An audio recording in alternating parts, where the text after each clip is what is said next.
It's not calling you Josh Frydenberg, it's calling you Dosh Frydenberg. Under the coalition, taxes for hard-working Australians will always be lower. You know, I don't hold a hose, mate, and I don't sit in control room.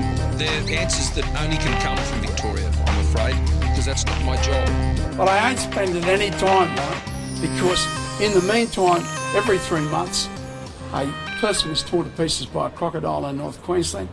Well, g'day, listeners, and welcome to Hard Hats and High Viz, week 26 of our podcast featuring the two Jacks, Jack the Insider and Hong Kong Jack. G'day, Jack. How are you today, mate? Excellent, mate. How are things in Hong Kong? You got the black on, so it must be cool. No, it's we're losing a bit of the humidity. They always promise you every year that once the Autumn Moon Festival's over in early September, the humidity will go away. That's never quite true, but now it's dropped away to kind of normal temperatures now, normal levels of humidity.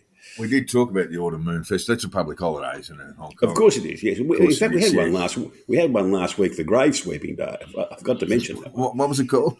It's I forget its Chinese name, but it's translated as grave sweeping day. Grave sweeping day. So you go and visit the graves of the ancestors and give them a tidy up and leave some offerings there, right? You know, food, which you then eat. It's a bit like Day of the Dead in Mexico. It is a bit like Day of the Dead. I don't have a lot to do because there's a bit of a shortage of ancestors of mine in this part of the world. You know, Don't have to do a lot of sweeping. Yeah. No, look, any reason for a public holiday in Hong Kong is snapped up. But mind you, most of the locals do what they always do when they get a public holiday. It's either go hiking or go shopping. Ah, there you go. Good for the economy. But we are dealing with matters intrinsically Australian in Hard Hats and High Viz, politics, media and what have you. And we just remind listeners, if they want to contribute to the program, please do give us a review on your podcast app if you'd like. That'd be terrific. 4 or 5 stars would be wonderful. But also drop us a line if you've got comments, criticisms, etc., matters that you want to raise. We're dealing with a reader's letter over the tax cuts, but we won't start there today. We're going to start with a column written by Chris Mitchell, my former boss at The Australian, now a columnist in the media section of The Australian. And the Major often analyses what he considers mistakes in journalism. And this time he drew his attention to what's known as ESG and why journalists are ignoring it. Tell us firstly what ESG is, Jack. It's environment, social, and governance. And what does that mean? Well, I've got to tell you, no one really knows. It's the conscience. It's the corporate conscience, Jack. It means whatever you want it to mean is the answer. But it's become a very fashionable thing for companies to stamp on their letterhead or on their forehead, really, and say we are an ESG-friendly company in the hope that they will get more investment. And that, in fact, works. I think it does. A former BlackRock investor was saying ESG investments are growing at $8 billion a day. So it's a very popular thing to invest in. And the big funds, the two biggest funds in the world are BlackRock and State Street, and they're very keen on this ESG business. Well, they would be, wouldn't it? Because it's dragging money into their funds. And it comes around, I mean, basically what we're talking about is ethical investments, what is regarded as ethical investments. And that can conflict with stands in conflict with what are investments in, let's say, fossil fuel mining and exploitation. Yes. And it conflicts with what used to be the role of investors, which was to try and increase shareholder returns, shareholder capital. These are proven not to be a very lucrative investment. So where the Major focused his attention was on a industry super fund, HESTA, which has issued a letter to the Australian Stock Exchange and to major investment companies around Australia saying that they do not want their money invested in fossil fuels, coal mining in particular. Why you would get out of coal mining investments in Australia at this stage bewilders me. It's basically kept Australia out of recession, mate. Yeah, and the coal prices at pretty much record levels, and people are going to be buying Australian coal for the next 30 years. There's just no doubt about it. The idea it's a stranded asset is I don't know about focus, focus. 30, but it's certainly going to be lucrative for the next 10 years, particularly with the energy shortage driven by the Ukrainian conflict. Unless the Chinese economy completely collapses, they're busily building coal-fired power stations that will have a 20 to 30-year lifespan, and they will all want Australian coal. So yes, they'll be selling it for a long time, provided the Chinese economy holds up. It's a very strange move. I noticed that Nicola Roxon's share of Hester, and Hester's got $68 billion Australian dollars under management. And Nicola Roxon's a very smart woman and a very good lawyer, or at least she was until she's turned herself into a scold. She sort of became that terrible auntie. I haven't heard that term used for a couple of decades. It's a beauty, a scold. Well, she was. She turned into that auntie you've got who wants to tell you to give up the smokes and don't drink so much. And, get off the gambling. Yeah, you're wasting your life. Yeah. Of course, she was the architect of plain packaging in cigarettes, something that is extolled as a virtue, but there's actually no data to suggest that it's reduced smoking with existing smokers, because they're all on the decline anyway. Existing smokers have basically been given up for a while. I mean, this is a part of a trend, 30 or 40 year old trend. Has it stopped new smokers? This was the design of it. You know, that children somehow would be drawn by the bright packaging and the colours, and then not pick. And when those things were taken down to a dowdy grey, green, olive sort of standard packaging, that they wouldn't be inclined to do it. You look at the data on that, and you really don't see a lot of change in an adoption of new smokers. But it's extolled as a virtue because, well, it was designed by the virtuous for the virtuous, Jack. Yeah, well, in any event, smart woman though she is, Nicola Roxon, I wouldn't put a lawyer in charge of $68 billion worth of funds. So who should be running his? Well, someone, an old-fashioned business person who thinks my job is to get a good return for those poor people who've got their money in the super fund, rather than squandering it on feel-good issues like ESG. Yeah, I understand that. I mean, look, it must be said too that the Banking Royal Commission determined there was a lot of talk, particularly from the government of the day, the Morrison government of the day, that independent super funds were the way to go. That would be of the ones that the banks provide and various investment companies like AMP and National Mutual and. But their returns, as opposed to industry super funds, were very, very poor. And if you're like all Australians, compulsory super contributions, you'd be mad not to go to an industry super fund. However, they might be perhaps a little bit too virtuous to knock back a quid when there's one on the offing. Yeah, look, this whole funds management business around the world has put a lot of power in the wrong hands. The big teacher union funds in North America are huge investors in Australia, if you have a look at who actually runs these places, well, you wouldn't want them running your own money, let alone billions and billions of dollars from other people. But aren't they investing in electric vehicles, Jack? Investing in the future? Electric vehicles and hydrogen technology and all these things that are going to deliver us a greener planet going forward. Yeah, and unicorns. Yeah, well, I mean, look, you're absolutely right that the appetite, if you want to call it that, or the market for coal, is increasing rather than decreasing. A lot of that is driven by European energy shocks, the crisis in energy in Europe, but also if we look around our own neighbourhood in Southeast Asia, and we talked about this on our Around the World podcast, the market for Australian coal is huge in India, in China, throughout Southeast Asia, in places like Philippines.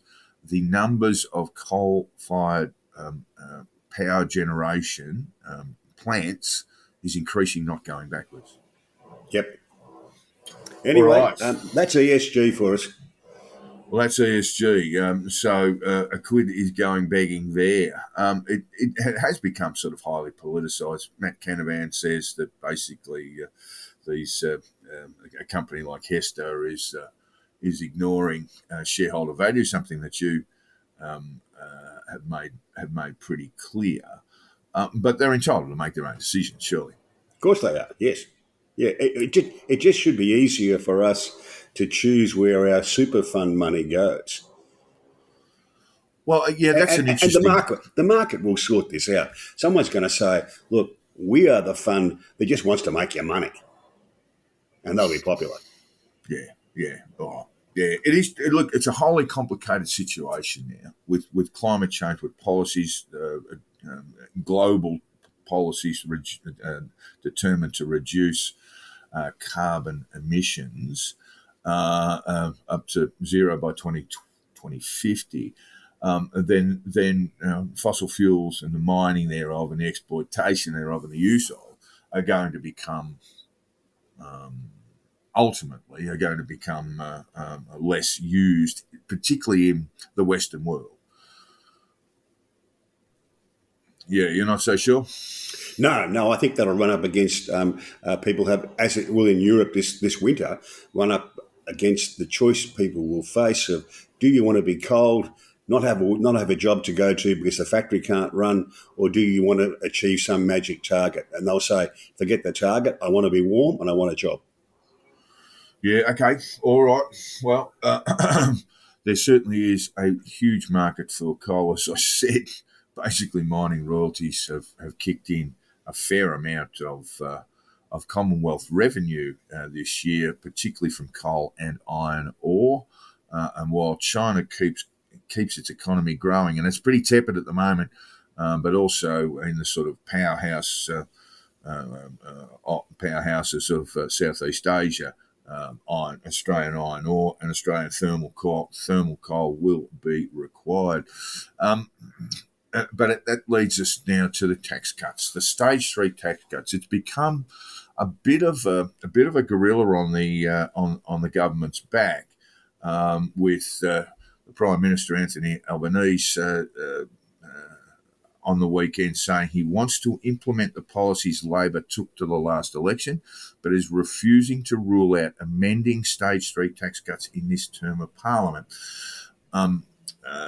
These stage 3 tax cuts, this was a process set in place by the last government, agreed to by Labor, wasn't it? Which Labor, technically they endorsed it, but they endorsed stages 1 and 2, not so much 3. They were always up in the air, but they did vote for it. They did vote for a package. And the stage 3 stuff, basically, it will cost something like $250 billion over the estimates, kicking in 2024. The government clearly has some issues in regard to budget management, and there is concern over whether this is the time for tax cuts. I mean, tax cuts aren't just one-off expenditures. They come off the bottom line year in, year out. Unlike a spending package that might deliver funds to taxpayers as a one-off. Is the Albanese government sort of paralysed about this, Jack? It seems to me that they can't really make a decision, that they have this aversion, and I guess Albo probably wakes up in the middle of the night in a cold, clammy sweat, sort of still terrified of the electoral backlash over the carbon tax that we weren't going to have during the Gillard government days. Yeah, it could be, and he could be looking at what happened to Liz Truss in the UK, who made some tax changes that she thought were terrific, and all of a sudden Labor has a 33-point lead at worst, but certainly 20-point lead. The market reaction was unbelievable. Yes, I mean, the pound just simply went into free fall within minutes of the announcement. Yeah, I don't think he's going to get the same reaction whatever he does here in Australia, but that would be somewhere lurking over the back of the shoulder a little bit, I think, that sort of fear of that sort of thing. And you're right, they don't want to be, they don't want to give the opposition a stick with which to beat them, which Julia Gillard did by implementing the carbon tax after saying there wouldn't be one. So they're nervous about that. They clearly are. Yep. As to the 60, but the benefits of tax cuts over a spending package is that the tax cuts put money back in people's hands, and they can spend it. They spend it better than the government does, by and large. Whereas what a package does, it gives some of the money back to the people after a lot of it's been wasted on administration. So tax cuts are better, in my view, than spending packages. And as to the $60 billion, I think they should be taking that off the debt. Yeah, that's it's $60 billion, essentially thereabouts. Rough figures. We're rounding up a bit on billions of dollars, but it's about $60 billion per year from 2024 onwards. So there are risks because in an inflationary environment, and it's 2022, and we've got high inflation in this country, probably running about 7 or 8% at the moment on the back of the monthly CPI updates we're getting. So the concern is that it might sort of basically overheat the economy. You're talking about spending from individuals, Jack. The higher the earner, the less the spending in terms of tax cuts. So, if, for example, you decided to increase the job start allowance, or what a new start allowance, I think it's called at the moment, and if you increase that by $50 to $100 per week for every recipient, that would go straight into the economy. That would go straight into retail. But if you're an earner up around, or a household with $180,000 of total income, and you get a tax cut, some of that money might just go straight into savings. It won't go directly into the economy. It might get invested in ESG. Might destroy the coal industry. But there are those concerns. You know, if you really want to increase, let's say, retail activity, the best way to do that is at the lower ends, and particularly those on welfare. And that money will go straight into the economy straight away. And we've seen that. We saw that during the pandemic when the New Start allowance was increased by a couple of $100 a fortnight, and that just kept retail going at that time. So I guess what I'm saying is that, what's stopping the Albanese government at just simply saying, look, economic conditions have changed, and now we're reviewing these tax cuts with a view to possibly taking them off the table. If you've got a total household income of $180,000 a year, Jack, you're not struggling, are you? Well, you shouldn't be. You should. Indeed, that's a good point, because I think some people do get a little over leveraged. But if you're on, if you're on, I don't want to hear this sort of cries, and I have seen a bit of it in the media where people go, "Oh, well, I'm on 180 and I'm battling," and you go, "Well, it's probably a lot of your fault." What do we want to do? That's a hard political sell to go out there and say, look, you shouldn't have bought a second McMansion. You shouldn't have spent so much money on your property. You shouldn't have borrowed so much money. That's a hard political sell. Might be some truth in it, but it's a hard sell. And that leasing that Maserati was never a good idea. Yeah. Government can't do that, of course, but that's essentially, I mean, what are we going to do? Run a telethon for people on $180,000 a year? Kick in a bit because they're battling. They won't get a lot of calls. They won't get a lot of calls, will they? That's right. Yes, and our donations have gone up from $1.20 to $1.25. I mean, it strikes me as odd that, and you and I think are pretty much in similar mind on this, that the higher income earners, I mean, we're talking tax cuts and not handouts, but, you could perceive this as middle class welfare or upper middle class welfare. Let's put it that way. Yeah. Well, I would like to see, and various governments have squandered the opportunity to do this in Australia, but I'd like to see a much simpler tax system. So we have a tax act that's not a yard tall. That means I agree with that. A flatter, fairer tax system with almost no deductions. Yeah, we'll go through what these tax cuts are all about in just a minute, but I just wanted to say that Albo in a classic piece of political speak that says a bit but really says nothing, said in regards to this, we haven't changed our position on that being tax cuts, stage 3, so our position stands. So there's been no change here, Mr. Albanese told the ABC on the weekend. What we're doing is getting on with the immediate cost of living pressures. So it's basically been hand-passed down the line. Treasurer Jim Chalmers will deliver a budget this year, some described as a mini budget. We had our last budget less than a year ago. And then there'll be then normal transmission will be restored, and we'll go back to a May budget next year. So this mini budget will not deal with the stage 3 tax cuts, which will be in the Ford estimates. It'll remain there, and they'll keep the public on edge and the media on edge until May of next year. And that seems to me to be a pretty dumb thing, that they could have actually dealt with this quite easily, taken a little bit of a hit, possibly. But I mean, look, there are not a lot of people on 180 plus who vote Labor. Probably not. The other thing, of course, is he might be looking at just to see what interest rates are doing next year. Yeah. Okay.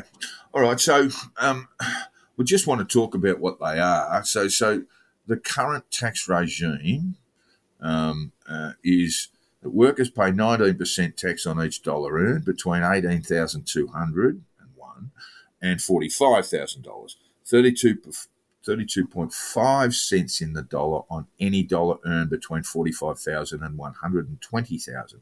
37% on any dollar earned between $120,001 and $180,000. And 45% on any dollar above 180. What the tax cuts, the stage 3 tax cuts will do, will actually get rid of that level, that 120 to 180,000, and take it all the way up to 200,000. So anyone earning up to $200,000 will pay the existing tax rates, but pay 37% on their dollars from 120 to. From basically from 45 to 200. There's been some analysis on this that says it targets high income earners and male.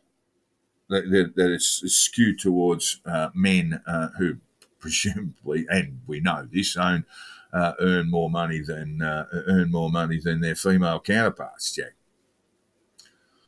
So there's lots of ways to dismantle this. I mean, politically, there's lots of ways to dismantle this, and for Labor to say, look, we embraced 1 and 2, but tax cuts stage 3. These were all considered well before the pandemic. We've had a pandemic now. We've got $1 trillion worth of debt.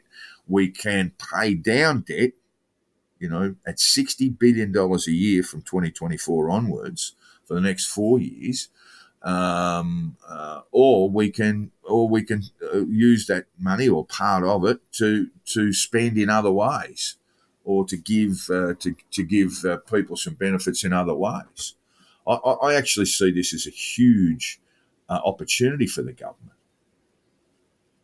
Yeah, what I think they should do I think they should pay down the debt.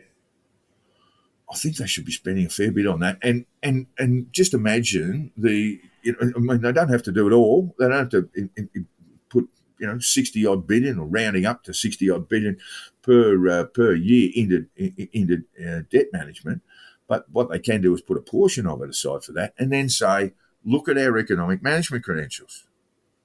The other mob there were profligate. And we get into that whole thing.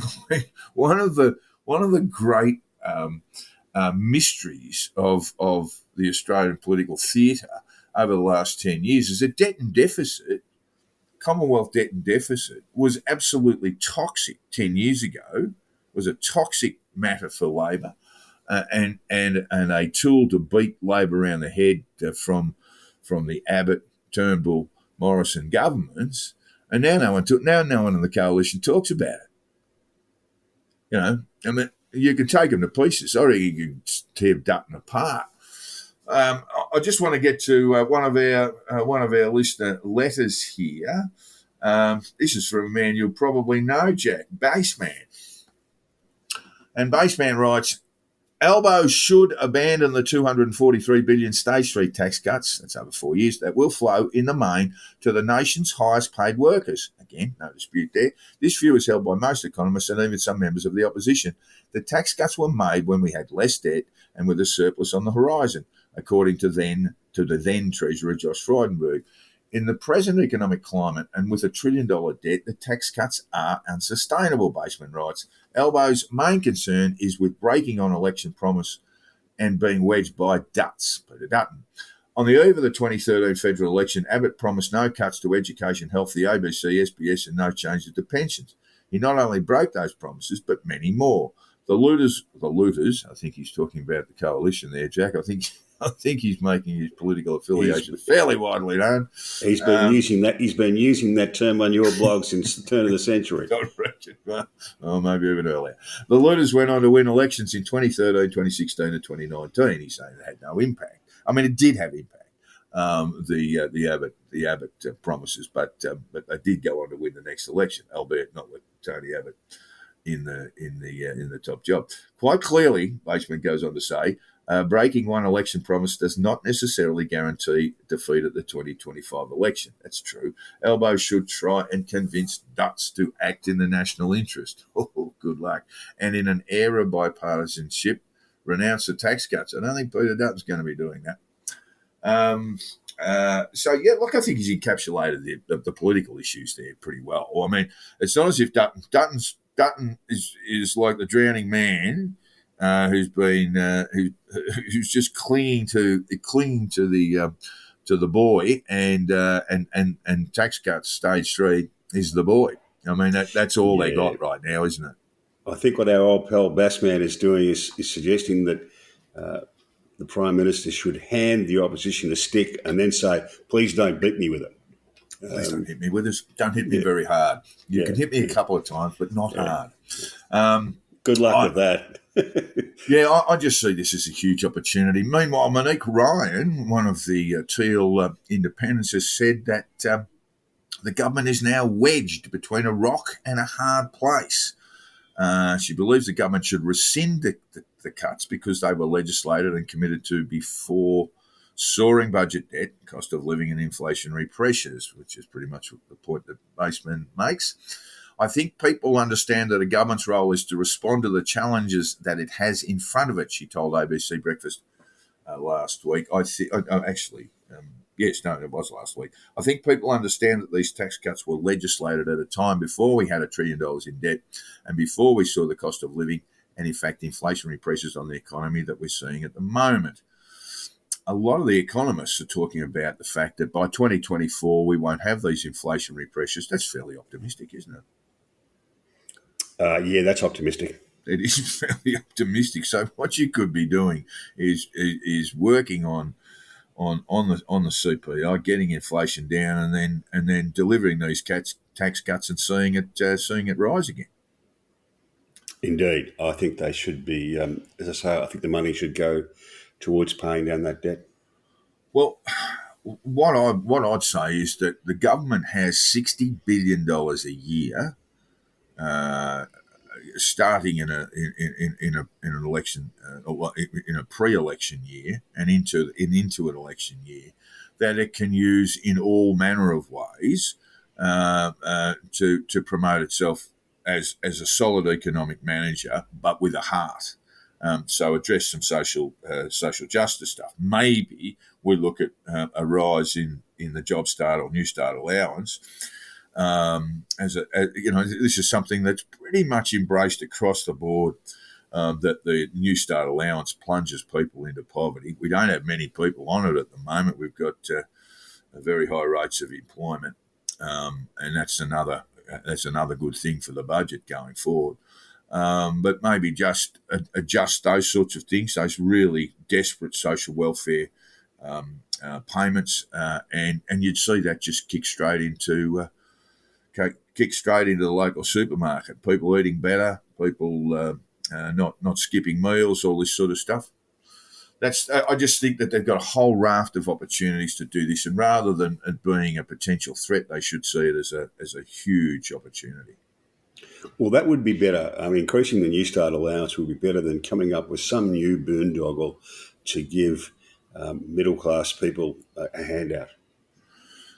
Yeah, well said. And just so you get so our listeners get and when we're talking billions and $500 billion and $1 trillion debt and all that sort of stuff, $60 billion, that would pay for the NDIS. I mean, that's 3 times the NDIS budget. Right? It's almost twice the federal health budget. It's a huge amount of money, and it can go a long way to fixing a lot of things at the moment. So yes, I see opportunity knocks rather than it being something that the government should be scared of. Perhaps Albo has got his finger on the pulse by just kicking it down the road for another 6 or so months. All right. Now the Manly Pride jersey, Jack, that was a big blow up there, where the NRL had their, it wasn't a Pride week, but they it wasn't a week. It was done over a number of weeks, and many clubs in the NRL developed a Pride jersey, which would have feature the rainbow symbol, and embracing, what do we call it, Jack? Inclusiveness. We've dealt with ESG. Now the other great boondoggle of the world is DEI, diversity, equity, and inclusion. And again, no one really knows what that means. Look, it's a very confusing acronym, but the point of it is, Jack, is that we want to include people by excluding a couple, excluding seven. Well, that's the problem. Well, the problem with the Pride jersey thing was, I looked at it this way. I thought the thing that makes good league players stand out is that they can read the game in front of them. And you wouldn't have to be Joey Johns, who was the best I ever saw at this, to work out that if you try and make all the players wear Pride jerseys, a fair whack of the Pacifica community, who are traditional Christians, are going to say, "Nah, I don't want to do that." I don't really want to do that. I mean, this has happened with the AFLW. There's a player who doesn't want to embrace that, and she's indicated that she'll sit out that game. Now, just by way of history, what happened there? Manly had developed a jersey, and they sent it around to some of their celebrity fans around the world, and in Sydney, and they were all photographed wearing them on their Instagram pages and so forth. But it appears that they didn't tell the players until they said, Inclusion Week this week, Pride Week this week, pop on the jersey. And 7 of their players decided not to, all Islander background players. And Manly, who are on the cusp of certainly looking like challenging to participate in the NRL finals this year, their season just fell away. I mean, those 7 players did not take the field, and some of them, I think, remained out of the run-on team for some time. And it was considered to be just a poor piece of communication between the club and the players. And then that led to the coach, Des Hasler, threatening to take legal action against Manly over a fiasco. But now it seems the Daily Telegraph is reporting that copies of emails between Sea Eagles commercial boss Luke Tucker and the general manager of football, John Bonacera, in and around that period, or well before the period, said that basically the football department, including Hasler, should have had access to it. And they just, for some reason, they haven't spoken to the players. I'm just checking. Hasler's beef is that they didn't win a game after this because it destroyed the unity of the players. Yeah. And because they didn't win a game, he's going to miss out on an automatic extension to his contract. That's right. So there's contractual issues that determine that because he missed out on the finals, he now has to go cap in hand to the club rather than being automatically re-signed. Yeah. Okay. So that's these NRL coaches are paid a fair whack of money, so there's a fair bit on the table with this, isn't there? Well, it seems to be based on the fact that Hasler maintained that the players and the football department weren't aware of this Pride jersey, when it would seem that they were now. I mean, not the players so much. It's just that the football department hadn't communicated it, and so the original criticism of Manly was that their front office, if you like, had kept this thing quiet, or allowed their celebrities, but not communicated with the football department and the footballers themselves. And now they told Hugh Jackman all about it, but Hugh Jackman he had it on. But they didn't bother sitting down with the Pacifica guys and saying, "We want you to wear this shirt." Well, that seems to be that was the original understanding, but now it seems that the football department didn't know, and they, who have constant communication with players, didn't communicate that with players. That seems to be the strangest thing. And Des Hasler, well, I'm not quite sure what his position is now, but his original position was that the club had stuffed this up. But it would seem that his department, if these emails are, well, they're genuine. I know they're genuine. It was reported by Phil Rothstein in the Daily Telegraph today. It would seem that the football department were the ones where that was where the communication broke down. And I think we said at the time, if you've got someone like a Manly great like Ian Roberts, who's the first openly gay rugby league player at the elite level, they got him down to talk to the Islander boys and say, look, this is what this is about. It's about respect, about that sort of thing. Maybe it might have been, maybe it might not have been the controversy that it became, and the sort of season-ending controversy for the Manly Sea Eagles. Yeah. Look, I think the whole problem is that football clubs really shouldn't be getting into this stuff so much. It's not a week goes by. It's not a week. Yes, I know. I know, but they are making a problem for themselves. I know the Carlton Football Club, and I'm wholly supportive of it, but they make a great deal about domestic violence issues. And they wear the orange socks. I remember we were both watching a Carlton game, you in Hong Kong and me in Sydney, and you said, what's all the orange socks about? I said it's about domestic violence. They for or against, and of course they were against. Yes. That should have been clear. But that's easy. That's a bit like many years ago, Julia Gillard telling me when they were in opposition that they were going to have a minister for cancer. If they won the election, I said, for or against. Are we for or against? Everybody's going to be against domestic violence. That's an easy one to do. It gets harder when you move into areas that are contestable areas. Really, people think they're not, but they are. A good percentage of the rugby league community don't hold the Ian Roberts view of sexuality. They hold a traditional, old-fashioned Christian view of it. So inclusion should be including everybody, and that means that your DEI policy shouldn't be excluding people. Yeah, it's a really complicated situation the only way forward with this, if you're going to pursue things like a pride jersey, is to communicate to players, not just hey boys, here's the jumper for Friday night. On the Tuesday afternoon. I think it was a Wednesday, by the way. Yeah. And that's just appalling. That's just appalling. And it's not as if you want to try and brainwash or turn people's views around. I mean, that's not inclusivity either. But have people like Roberts come and talk to the players, go through a process.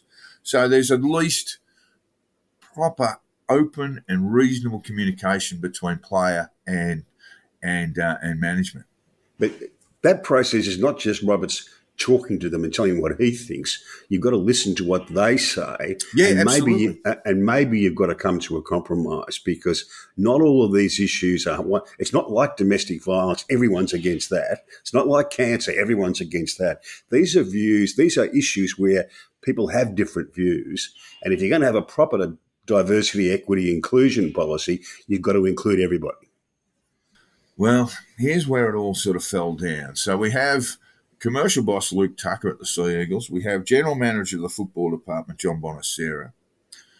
This is in May 24. It can now be revealed Bonacera did not pass on information to Hasler. In an email on a Tuesday afternoon, Tucker, the commercial boss, says to Bonacera, I just want to double check before production commences that we won't have any issues with any players wearing these jerseys for this one-off game. And Mr. Tucker would seem to be aware of the potential problems and received an attachment also showed the design of the jersey. He claimed none of the coaching staff nor the players had prior knowledge to the jersey. I feel for these players. They were not included in any of the discussions in the decision-making of the jersey. At a minimum, they should have been consulted. We just talked about how that consultation process should have worked, and it should have been collaborative and open from the get-go. There are always going to be subsets of society who have cultural and religious views, and they must always be considered. Ultimately, this comes down to discussion and collaboration. It turns out the breakdown, I'm reading from the Daily Telegraph story, in communications came from his own department, not the board or senior management. And the controversy destroyed Manly's season, the team losing its last 7 games. It's actually a textbook example of what not to do, isn't it? And it's a good way just to destroy your season and start the next one behind the 8 ball. Yep, it's going to take a lot to rebuild a playing group out of that debacle. And this is look. This follows on from the Essendon thing, where again the football club's tying itself in knots because they said everyone must agree with us on what's really a contestable issue. Yes, and just for our listeners who may not have watched the Essendon controversy, the recently appointed CEO, what's his name, Jack? Thorburn. Yeah, that's right. Thorburn, Andrew Thorburn, had been appointed as CEO, and then apparently the club did a bit of due diligence a little bit late and determined that he was the CEO of a church that held some rather extreme views, or had expressed extreme views in regard to abortion and same-sex relationships. He was sort of like the parish chairman of the parish council. He had not made these remarks. No, and the church itself is an offshoot of the Anglican Church. It is, yeah. And God knows, I sort of think of the Anglicans and think, well, they don't believe in anything, really. Well, that's what I was just going to say. It's nice to see the Anglicans believe in something, Jack.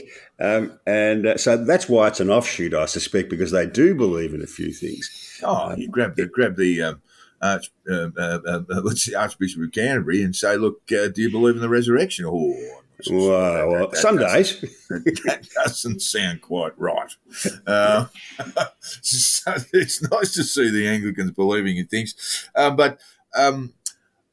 Look, there's a couple of issues around the Essendon thing, and that is that the club now claims that its due diligence, that it appointed actually an accounting firm to do its due diligence. My God, I can't even begin to tell you where the problems are there.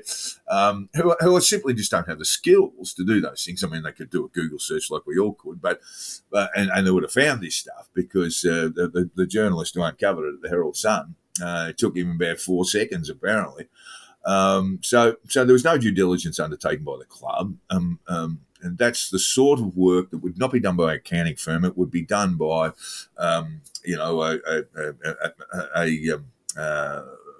company involved in searching for prospective managers within the club.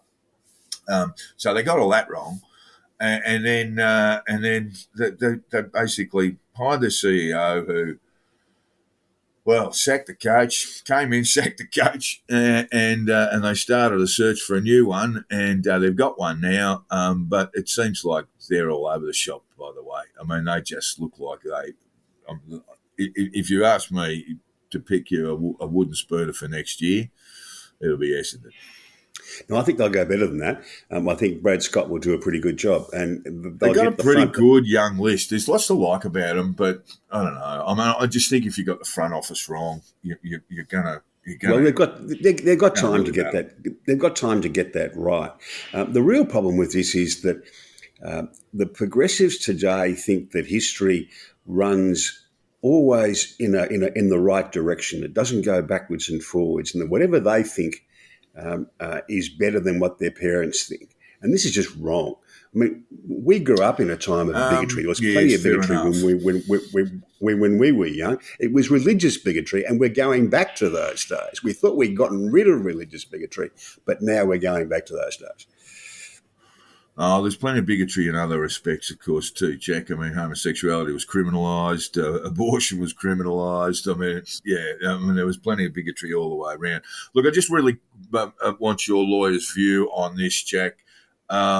Chanel Dawson, the daughter of Chris Dawson, who was convicted of murdering his wife, despite the fact nobody was found earlier this year. Chanel Dawson has told 60 Minutes in an interview broadcast 2 days ago, that she had recollections from a session with a police hypnotist in 2013, where she recalled uncovered memories of her father burying her mother, Lynette, under the family pool. None of this was presented to a jury, Jack. I just wanted to ask your legal opinion in regard to hypnosis. And hypnosis or testimony given about that hypnosis under oath in the witness box, which wasn't the case, of course. I mean, that wouldn't be accepted by a judge, would it? Oh, I don't think so. On the trial. Don't think so. No, I don't think you'd be allowed to put that to a jury.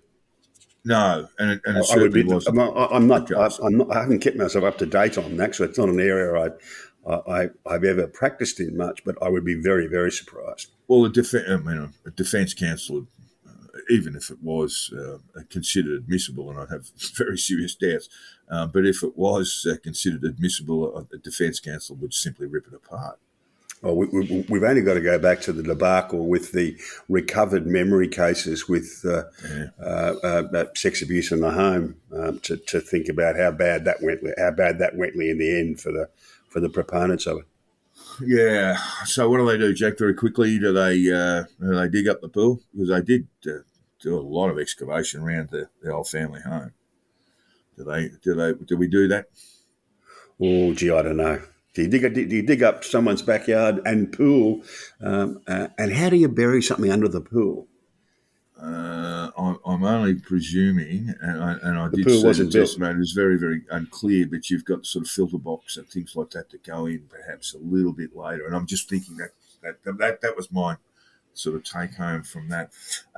For his sake, Chris Dawson is appealing his conviction, and he was moved into a jail in regional Australia because he's been, according to his lawyer, has been suffering threats from the jail he was in. And I'm not quite sure where he would have gone initially. At his age, he probably would have spent a little bit of time in Silverwater, which is the major prison in New South Wales, then would be assessed based on his risk, based on his age, based on his health, based on things like he apparently suffers dementia, and then referred to probably a relatively low security prison, except to say he's been convicted of murder, and therefore that sort of triggers a higher clearance as well.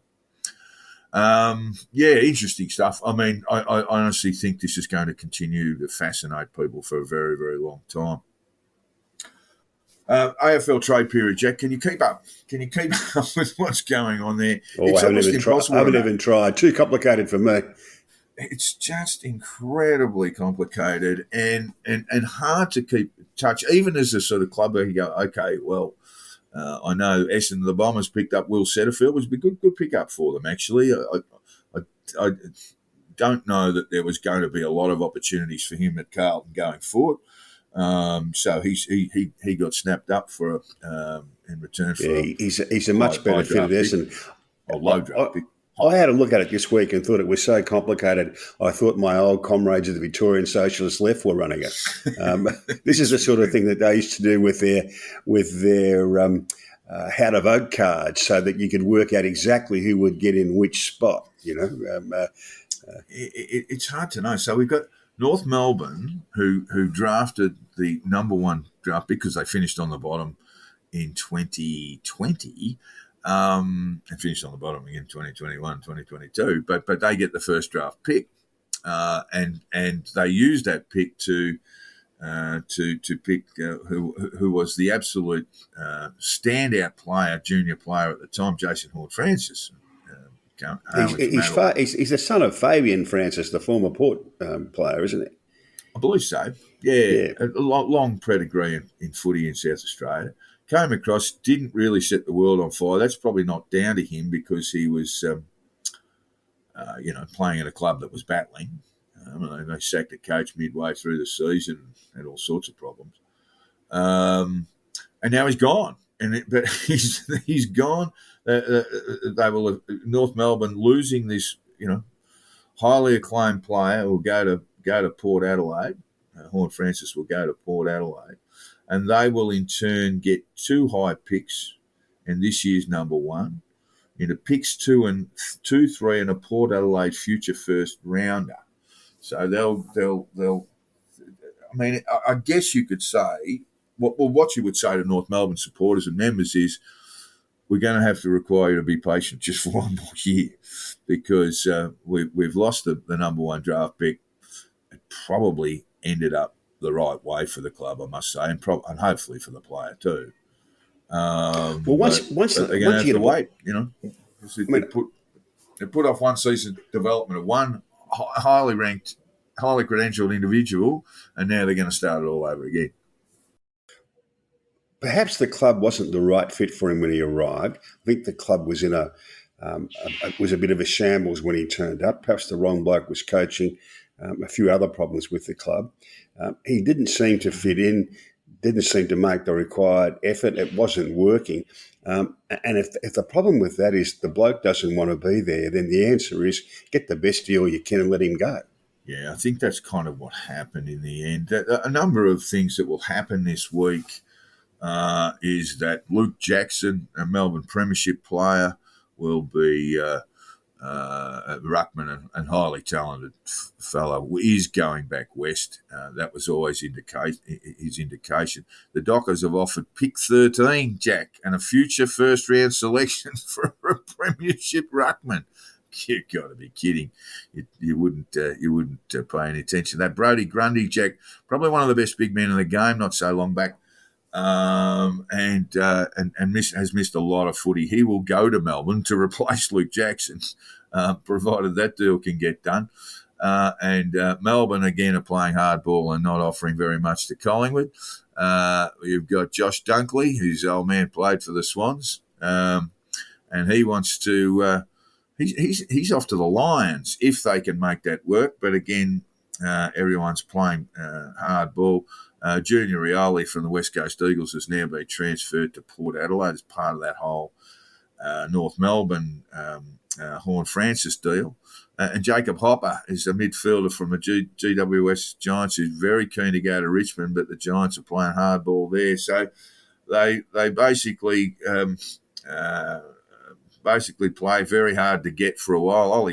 Ollie Henry, who kicked a bloody late goal against Carlton to give Collingwood a win when they met them first time around. Ollie Henry is wanting to go to the Cats, and Collingwood aren't happy about that. And Isaac Rankine, who's a fantastic player at the Gold Coast Suns, really, really gifted small forward, plays a bit taller than that, to be honest. Wants to go to the Crows, and the Crows are offering a pick 5, which is probably pretty reasonable. Long way to go. Rory Lobb, who actually had a pretty good season with Fremantle this year, is wanting to go. He wanted to go last year and they couldn't get a deal organised. He wanted to go back to the Giants, and now he wants to go to the Bulldogs. And Tom Mitchell, Brownlow medalist, Jack, and ball magnet, didn't have a great season, it must be said. Collingwood are trying to get hold of him. Yeah, you looked at him last year and you thought maybe the game's passed him by. Yeah, there are issues about speed and stuff. And yeah, gets a lot of possessions, and then you sort of wonder about the value of a lot of them. Yeah, so that's where we are with trade season, and I just don't know how the AFL can simplify it, but or if it should be. But for fans, it's like, well, we'll just wait till the season and we'll see who pulls on the jumper. Well, part of it is that you don't know how they're going to go until you get them at a club and what you can make of them. I mean, you look at Tom Mitchell, and at Hawthorn last year, everybody, you saw him, watched him play, and you think everybody else is looking for a Clayton Oliver type or a Chad Warner from Swan, someone who can come out the front of a stoppage with the ball in hand and speed away. Well, Mitchell's never that man. Or indeed get the ball to that player running away. So getting in and under, and then be an outside runner as well. But so it looked a bit like the game was passing him by, but that's a question of, if someone else thinks they can make better use of him, and that's what all this is about. It's not just that does he look the right fit, but can they actually make can they make the good clubs make players better?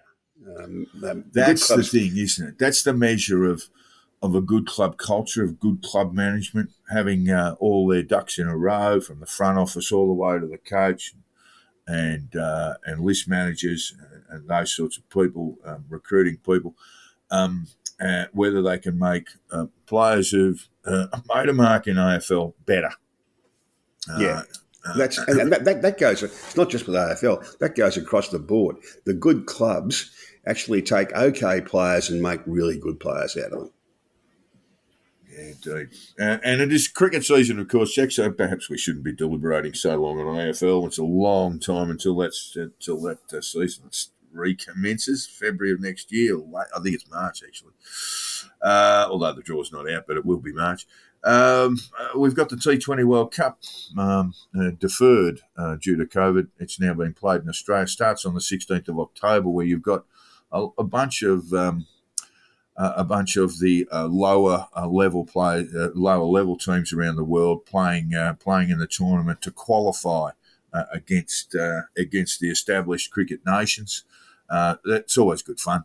Always good fun to watch countries who we don't always assume play a lot of cricket get involved. Holland, Canada, the Emirates, Kenya. Those sorts of players, those sorts of teams or nations get in and will qualify. That all starts on the 16th of October. I think the first real game will be between India and one of those qualifying teams on the 22nd. Nothing wrong with the Dutch playing cricket. If I recall correctly, this is really testing my memory, the rather odd Peter Roebuck was the only international cricket he played. One day against Holland as England captain, and they lost. They got robbed. Yeah, it was a very, very low moment for English cricket. Australia's form. I did watch the game between Australia and England. England, for me, are the standout side in the competition. India will be very strong as well, but England look very, very good. Not a lot of problems there. Not a lot of holes in that side. And probably the best T20 bat in the world in Joss Buttler, who's the captain and keeper. He opens up. Probably the next best player in the world with a bat, if not Kohli, who's been struggling for form a bit, is Dave Warner, who was very, very good in that game. I think it was on Friday or Saturday night. Australia fell short. We've got Tim David, Jack, who's a lump of a bloke, and he's come in through a sort of circuitous path into the Australian side via Singapore and playing a lot of T20 around the world. He's one of these guys who can clunk the ball from the outset. Very, very rare talent just to be able to hit the ball over the boundary, the first ball you face. However, he was facing Mark Wood.